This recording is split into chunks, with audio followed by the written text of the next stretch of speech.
Hi, and welcome to this quick and easy guide for creating kick and punch sound effects from scratch. In this video, I'll be showing you what items you can use around your house to design and create those punch and kick sound effects. I'll also be showing you how to edit them, assemble them, and then design and put everything together so that you have a nice, super high quality punch and kick sound effect. So with that said, let's just jump right into it and we'll get started. All right, so as you can see here, I gathered a couple of materials around my house, including some elastic bands, ruler, some plastic tubes, and a kid's punching glove. But you can gather a couple of things, and all these things I'm going to use to hit against my skin, my clothing, and even a pillow. And that's what's going to be able to create our base for our punch sound effects. Everything here I'm going to be recording into my Zoom F6 recorder using a pair of EM258 microphones from Mic Booster. So with that said, let's get into a little montage here of myself recording all these sound effects.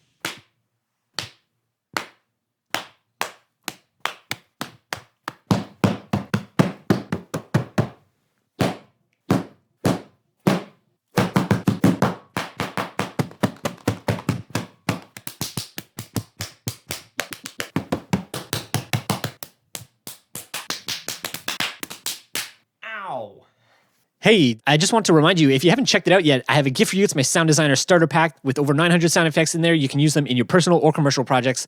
So make sure to check it out. If you're interested, I'll make sure to leave a link in the description below. All right, with that said, let's get back into designing kick and punch sound effects. All right, so I've imported my file here into RX. And as you can see here, I was recording in 32-bit, so everything is above 0. But that's okay because I can just compress it and it'll be okay because it's 32-bit. So I'm going to do that right now. Right now, you can see like everything's peaking and it's very, very transient heavy. And that's not what we want for our punch sound effects.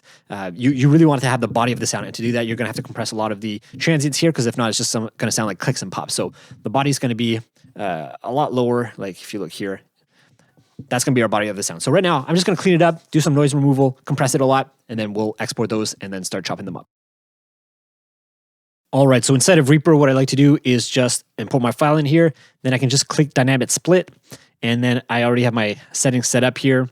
And basically, I can just select on that, and it'll split everything like just before the transient. So now all I have to go do is I like to just make sure I'm not deleting or cutting out anything that I do need.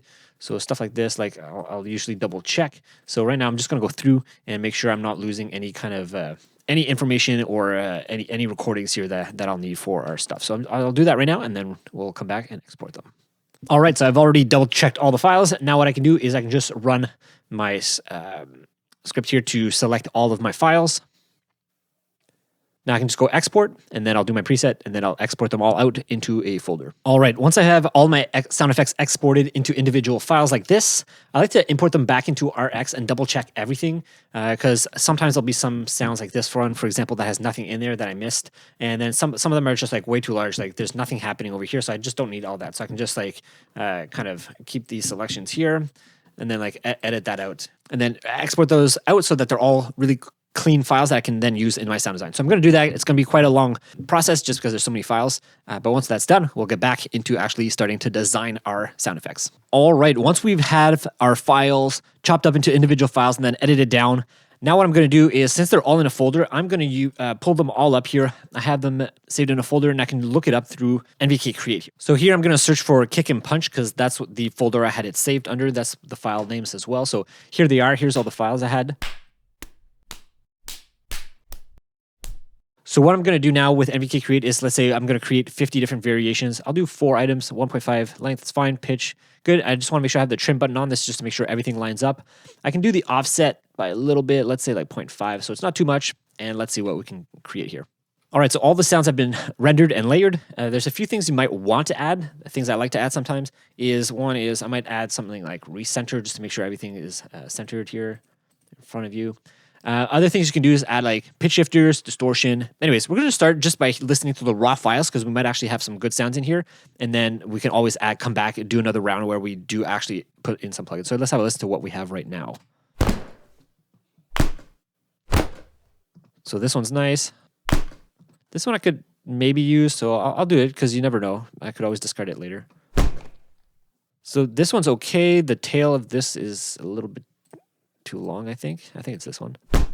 Something like clicking at the end. So I'm just gonna go through these and make sure I clean them up. See, like that's fine.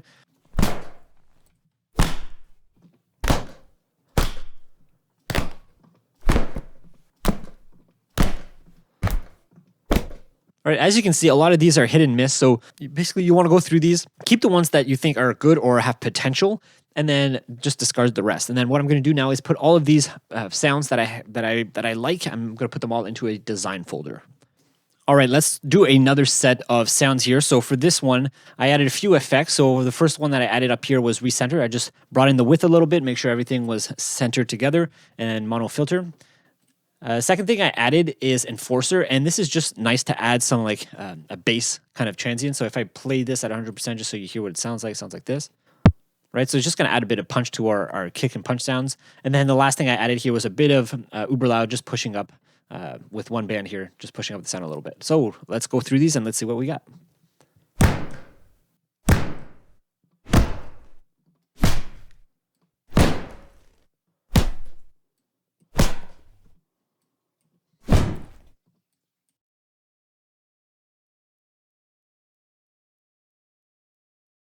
All right, so as you can see now, I have a whole bunch of them that I've selected. Some of them are quite ambient, like you really hear the sound of the room. Some of them are really dry.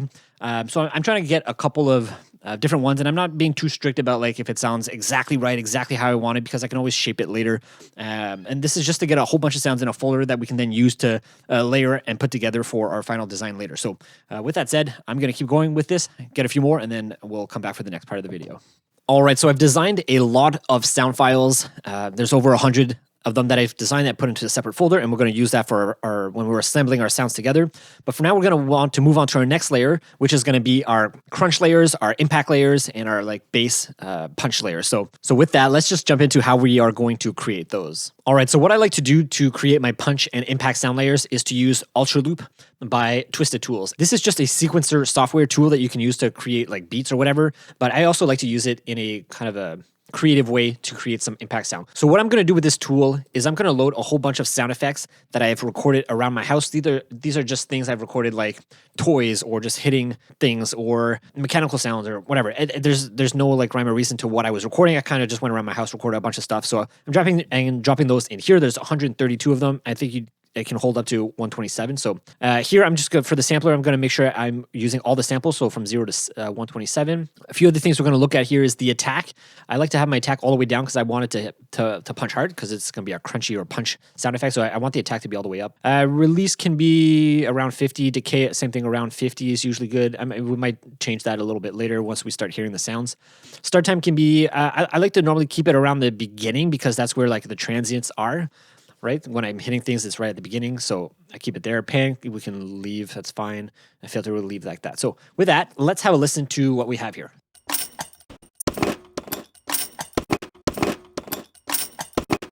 All right, pretty boring. Let's make it a bit more interesting here. So first thing is I'm going to turn this into a poly, which means that I can now draw multiple squares in, and it's going to pick and play the sounds from all of these squares. So let's have a listen. I can also randomize everything.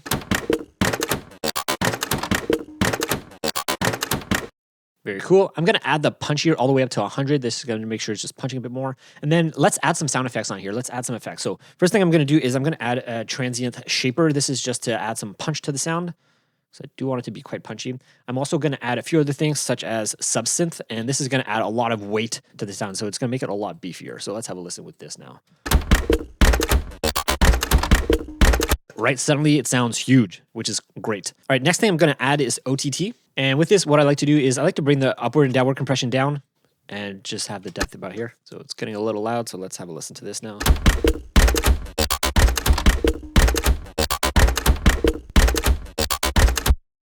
All right, so we're getting somewhere. And now this is good, except it's still kind of like boring. We're not getting like variety in our sound. So what I'm going to do now is I am going to start recording on my track, but I'm also going to randomize everything. So I'm going to click this button up here, and it should be randomizing all the parameters that we have in here. So especially the ones that have this green stuff on here. Maybe I'll do that, like that. All right, let's have a listen now.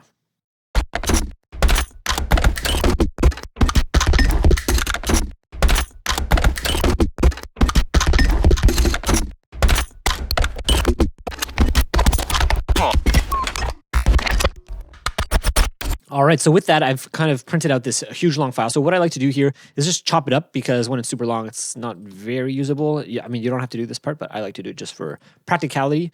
Okay, next is I'm going to import everything into Faceplant. well, not everything. We're going to import one clip at a time into FacePlant. So let's start at the end here because there were some nice sounds here that I like. So I'm going to take this here, Control Alt, drag and drop it into FacePlant here, and here we go. And now inside of FacePlant here, we can do just play through the file. And there's some cool sounds. So I'm going to increase the release here a little bit. Okay, so I can get some cool sounds here. I'm just going to add a bit more transient shaper. Just add some punch back into the sound. All right, another thing I like to do sometimes is to duplicate the group here, and then I can import another sample file into here. And now this is just going to make our sound a lot thicker.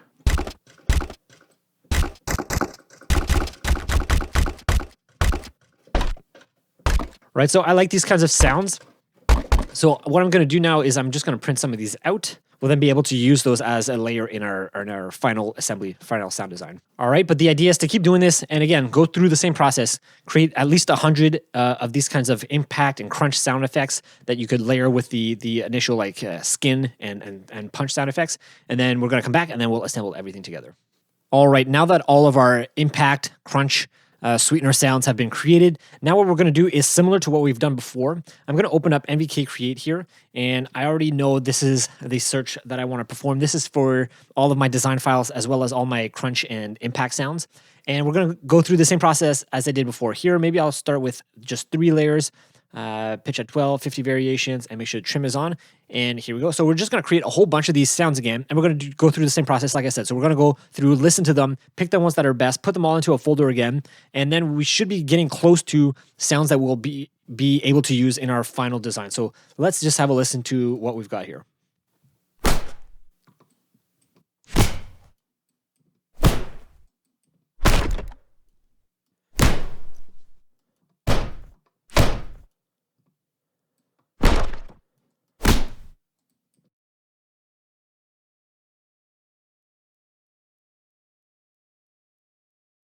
All right, so there you go. So I've gone through, I've already picked out 15 of them. So again, I'm going to do the same thing. I'm going to export those, put them into a folder, and then we'll come back and we'll actually be able to start and assembling our finished product. All right, so here we are back in our session with the short clip from the game Mortal Kombat. And here is my redesign that I just did. It took me about, I don't know, maybe 20, 30 minutes just to put all of this together because I had all the files already ready and designed and ready to go. So I was able to just drag and drop stuff in here, have a listen to what it sounded like, add a few effects as you can see here, and then add some ambience and my voice just for the character, just to add kind of the mood. And then I was able to get this sound. So let's have a listen to the original, then we'll go through the redesign, and I'll talk about all the plugins I use and why I use them, and then a bit of the mixing and final processing that I did to kind of blend everything together. So here's the original game sound. Sounds like this.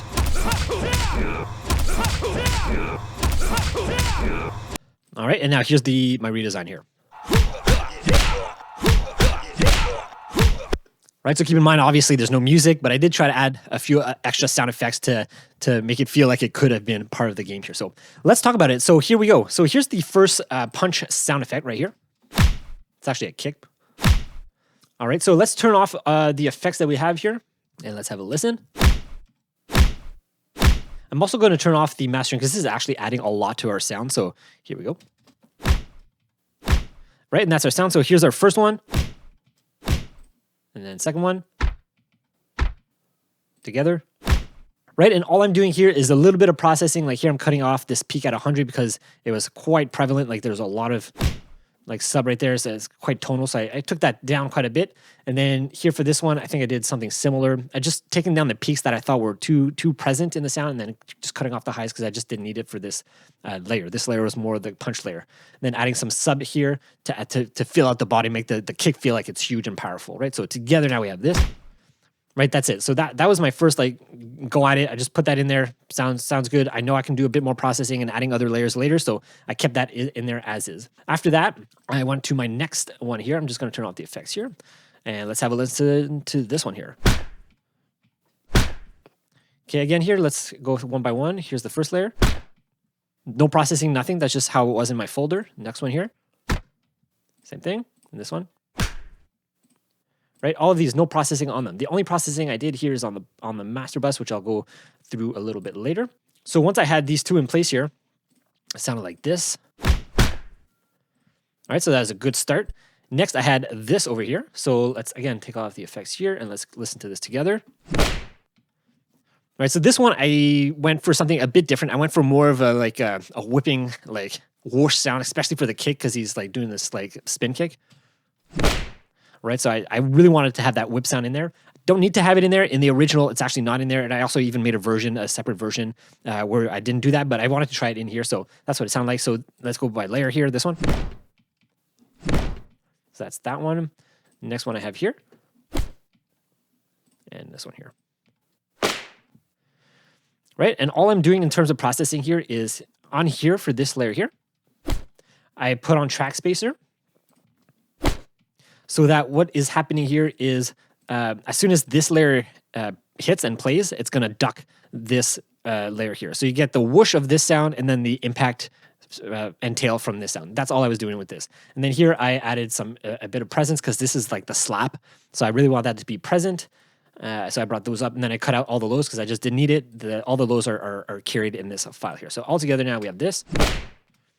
Okay, so now with all of our kick sounds, punch and kick sounds, right? That was my starting point. Those are the files I had. So right away, it's a great starting place to be going from. And then after that, it's just a matter of like adding some effects and making them sound a bit beefier, punchier, and then adding some processing to make everything fit nicely together. So let's talk about what effects I use to make it beefier here. So the first one for the punchier is I used recenter. Well, this is not to make it beefier. The thing I used to make it beefier was enforcer. And here I use the preset, it's just the punch thump. And it sounds like this. You can barely hear it. At least I can barely hear it on my speakers. It's probably just adding a little bit of sub, and that's about it. So, and I did that for each layer. Each layer has either enforcer or subsynth or both. So that was my idea here. Is I really wanted to make them feel heavier and bigger, and subsynth is really great at that. The only issue with subsynth is that it gets applied to the entire signal chain, but I only want it on the transient. So subsynth didn't really work too well for that. So a lot of them I used enforcer, like this one here. The next thing I added here is recenter, and here you can see I really narrowed in the sound and positioned it in the stereo field. So if I turn this off here, after that, for the EQ, I did a bit of this processing on all of the kicks, and it's just cutting some of the mids here at around 400. There's a bit of muddiness there, so it just makes the sound a bit cleaner to listen to.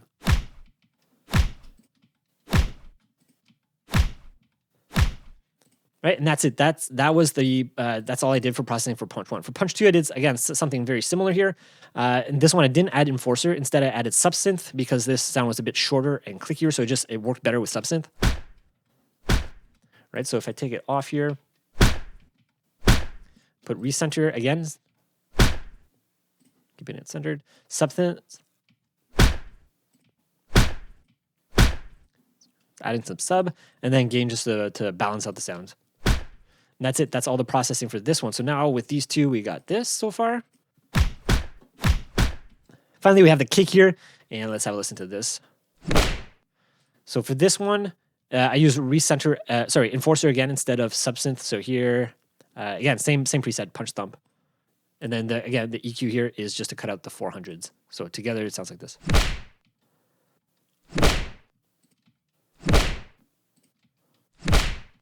Right, it just makes the kick a lot cleaner, especially cutting out those frequencies at around 400. And that is it. So with that, now we have these three sounds together with the processing on each bus. So it sounded pretty good. The only thing is, I was still missing that kind of aggression and in your face. And the way I was able to get that is with some OTT and uber loud. So with OTT here, I did my regular, putting upward and downward compression all the way down, and then playing with the depth until I got to a place where I thought it was sounding okay. It was good. So if I take it off,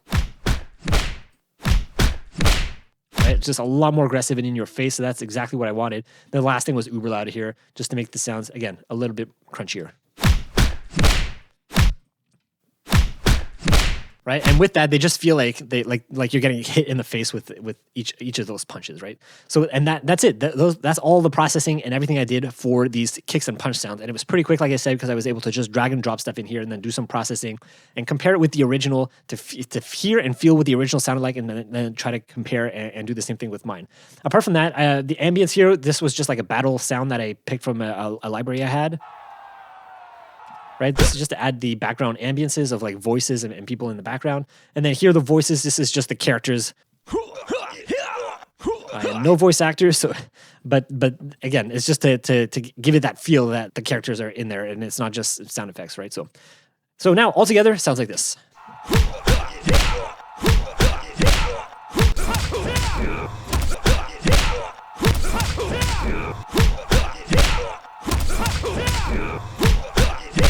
All right, so I hope you found this video useful and valuable in just seeing how you can create your own kick and punch sound effects using things you have around your own house. As I mentioned in the video, one of the layers that we used was the kick and crunch and punch layers. So I actually made a whole video just focusing on how to create those kind of sound effects. So if you want to see that, I'll make sure to put it in the cards above so that you can have a look at that if you are interested. And maybe I'll also put it in the description as well. So I think that's it for now. If you have any comments, questions, please leave them down below. I always do my best to answer them. And thanks so much for watching through all the way to the end. I'll see you in the next video. Bye.